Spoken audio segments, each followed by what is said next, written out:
신앙이 성장하기 위해서 반드시 통과해야 할 관문이 있습니다. 신앙이 성장하기 위한 필수 관문입니다. 그 필수 관문이 무엇일까요? 절망의 터널을 지나가는 것입니다. 물론 절망의 수준이 사람들마다 다를 수 있습니다. 어떤 사람은 작은 어려움에 힘들어 죽을 것 같다라고 엄살을 부리기도 하지만, 어떤 사람은 모두가 절망이라고 말할 정도의 어려움에서 평안함을 유지하는 사람이 있기 때문입니다. 중요한 것은 각자의 수준에 따라 절망의 터널을 지나가게 된다는 것입니다. 이 절망의 터널을 지나는 것은 우리의 믿음이 성장하기 위해서 필수 과목 그리고 과정이기 때문입니다. 그렇다고 겁먹을 필요는 없습니다. 하나님은 각 사람의 믿음의 분량대로 역사하시기 때문입니다.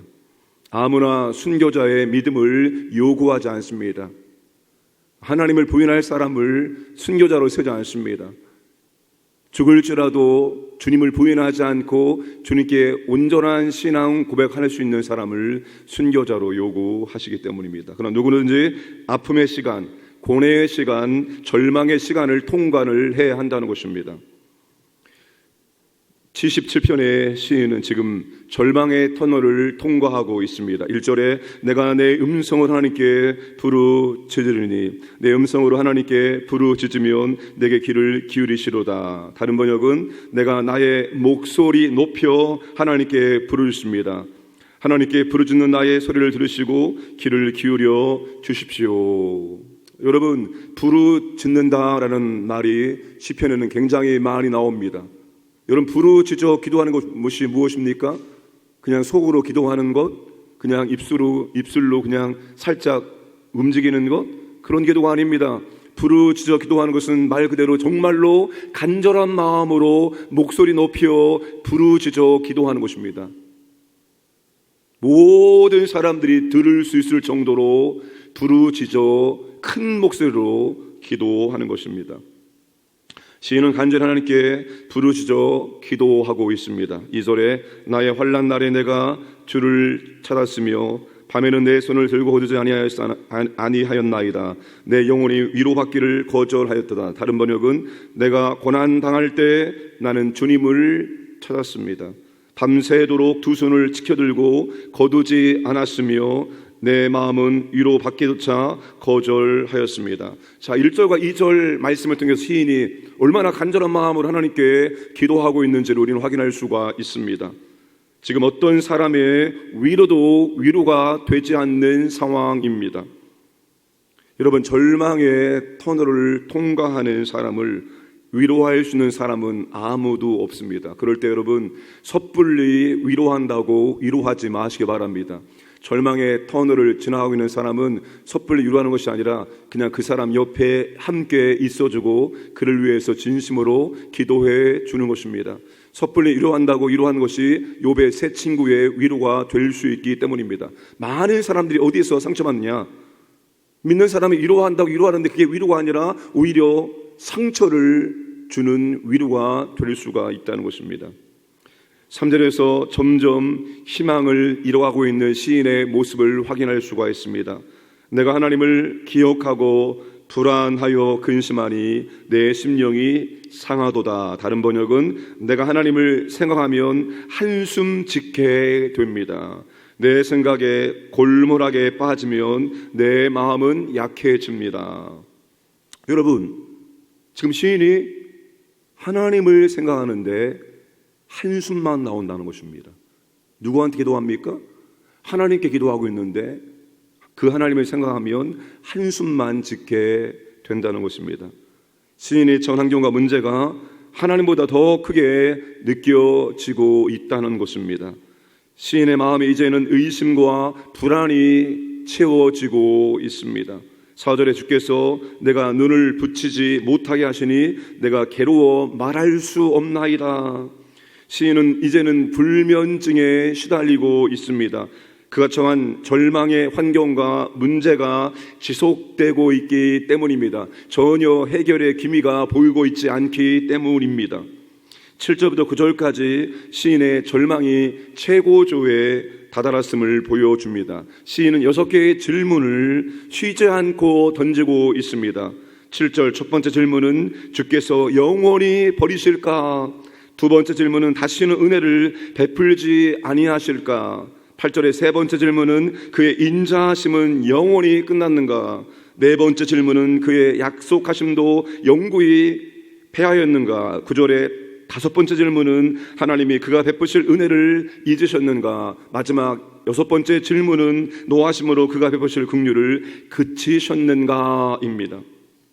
지금 시인에게 닥친 환난이 너무나 길고 내가 오랫동안 기도했지만 전혀 이 환난과 문제가 변화의 기미가 보이지 아니하고 하나님은 여전히 이 문제에 대해서, 이 고통에 대해서 침묵하고 있기 때문입니다. 그래서 시인은 기도하다 결국 최악의 상황에 대한 6가지 질문을 자신과 하나님께 던지고 있는 것입니다. 영원히 버리실까? 은혜를 베풀지 아니하실까? 인자하시면 영원히 끝났는가? 약속하심도 영구히 패하였는가? 베푸실 은혜를 잊으셨는가? 베푸실 긍휼을 그치셨는가?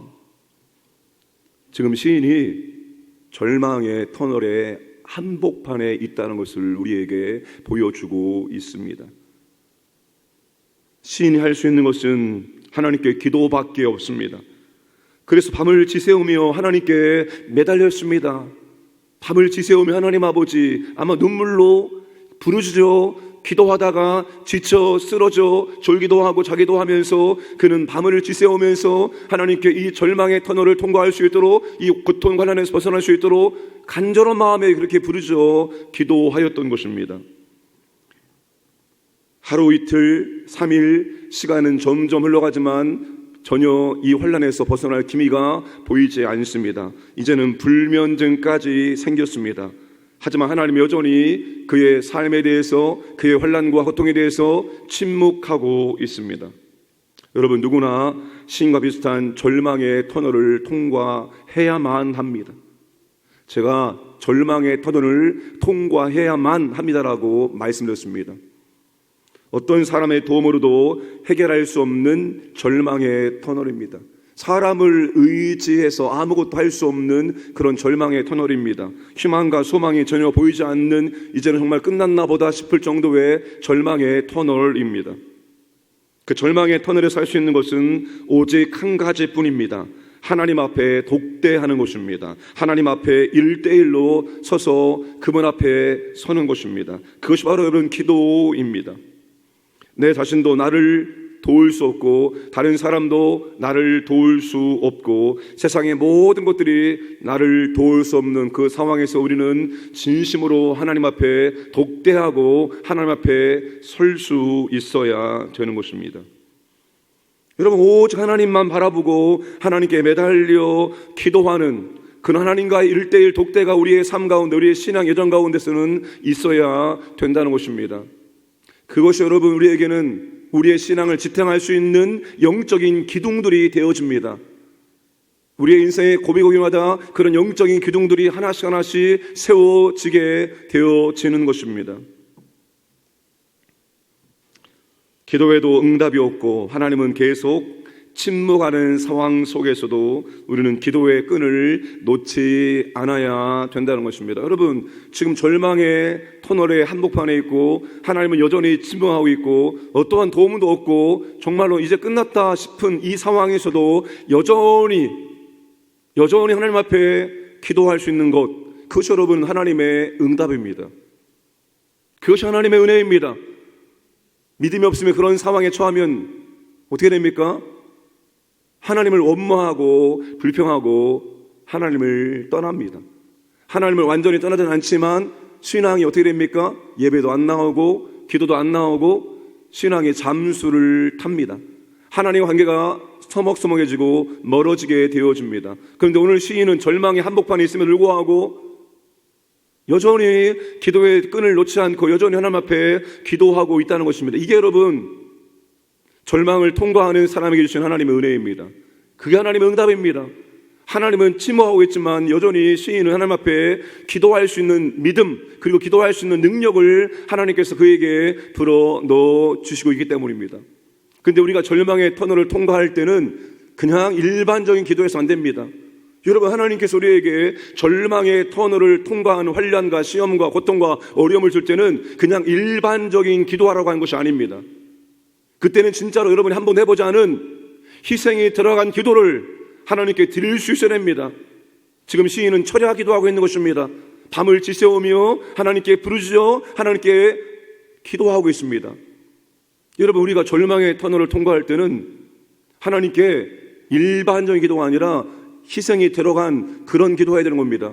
철야 기도하고 금식 기도하고 정말로 작정 기도하고 특별한 하나님 앞에 기도할 수 있어야 됩니다. 하나님께서 우리의 기도를 더 깊이 만들어 하기 위해 우리에게 때로는 이러한 것들을 주시기 때문입니다. 연세중앙교회 하면 우리나라 한국 교회 가운데 기도하는 교회입니다. 윤석조 목사님이 지금도 그렇게 하시는지 모르겠지만 초창기에 힌도에산 기도원을 인수하고 90년도 중후반에 기도할 때 그분이 철야 기도했습니다. 그분이 항상 말하는 기도는 하루에 8시간 기도했습니다. 8시간 기도한다는 것은 철야 기도하는 겁니다. 그분의 교회가 부흥되기 이전에 그는 하나님 앞에 철야 기도했습니다. 근데 그가 하나님 앞에 철야 기도한 이유가 뭔지 아십니까? 물론 교회가 부흥되기 위한 것도 있지만 그것보다 더 중요한 것은 모든 사람이 깨어 기도할 때, 다 기도하는 시간에 기도하면 하나님 앞에 자신이 뛰지 않기 때문에 모두가 잠들었을 때, 모두가 졸고 있는데 나는 깨어 철야 기도할 때 하나님이 얼마나 감동하심으로 나를 바라보고 내게 은혜를 베푸실까. 그래서 모두가 잠든 시간에 나는 깨어 철야 기도했다는 것입니다. 여러분, 놀랍지 않습니까? 우리가 그런 마음이 좀 있어야 되지 않겠습니까? 하나님, 나는 사람들이 깨어 기도할 때 기도하는 것이 아니라 모든 사람들이 자고 있을 때, 기도하지 않을 때 내가 하나님께 밤을 뚫고 기도함으로 하나님이 여러분 온 땅을 두루 살피시고 은혜 베풀 사람에게 능력을 보시는데, 여러분 하나님의 눈에 그분의 모습이 들어오지 않겠습니까? 여러분, 오늘 시인이 그런 기도하고 있는 거예요. 그냥 평범한 기도하는 것이 아니라 밤을 새워 기도하고 있는 것입니다. 큰 음성으로 부르짖어 기도하는 것입니다. 여러분, 하나님께서 우리에게 절망의 터널을 통과하면서 우리의 기도의 높이와 깊이와 넓이를 만들어 가시는 것입니다.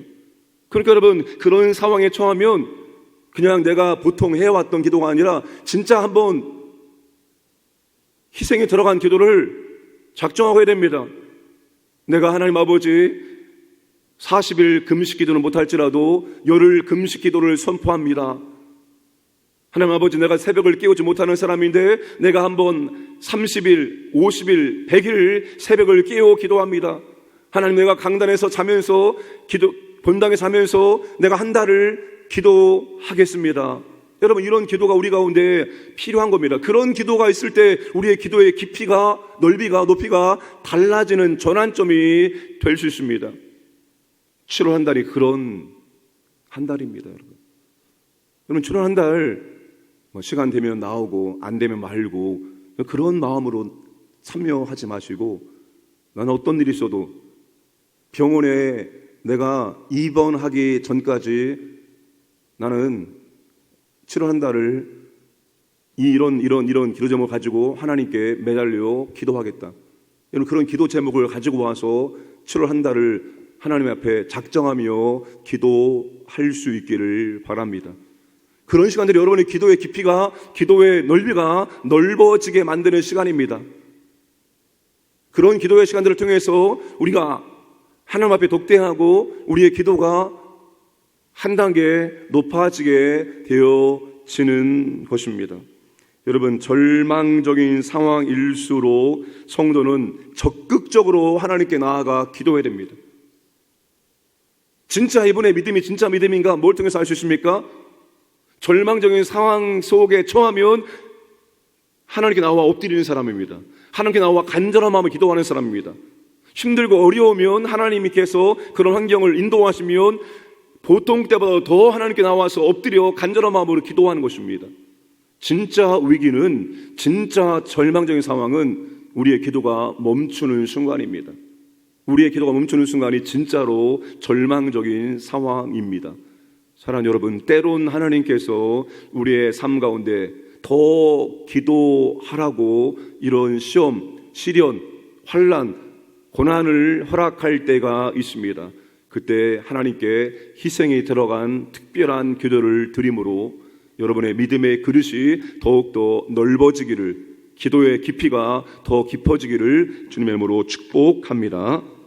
아버지 하나님 감사드립니다. 오늘도 아버지 하나님 우리에게 하루를 선물해 주셔서, 그리고 하루를 시작함에 있어서 먼저 말씀 듣고 기도할 수 있는 은혜 주심을 진심으로 감사드립니다. 주님처럼 새벽 오히려 미명에 한적한 곳에 가서 기도하시면서 하루를 열었던 것처럼 우리의 일평생의 삶도 주님의 기도를 본받고 따라갈 수 있도록 은혜를 베풀어 주옵소서. 아버지 하나님, 우리의 신앙이 견고해지고 깊어지고 성장하고 우리의 기도의 깊이가 넓어지도록 때론 우리 가운데 시련과 환난과 고난과 절망의 터널을 통과하게 할 때가 있습니다. 그때 아버지 하나님, 보통 때와 별반 다르지 않은 기도가 아니라 정말 특별한 기도, 희생에 들어간 기도를 하나님께 드림으로 말미암아서 우리의 기도의 깊이가 달라질 수 있도록 은혜를 베풀어 주옵소서. 7월 한 달 기도의 집이 우리에게 그런 시간 될 수 있도록 아버지 하나님, 우리 모두에게 은혜를 베풀어 주옵소서. 이 나라와 이 민족 가운데 자비와 긍휼을 베풀어 주시고 전쟁 중에 있는 나라 가운데 아버지 전쟁이 그치고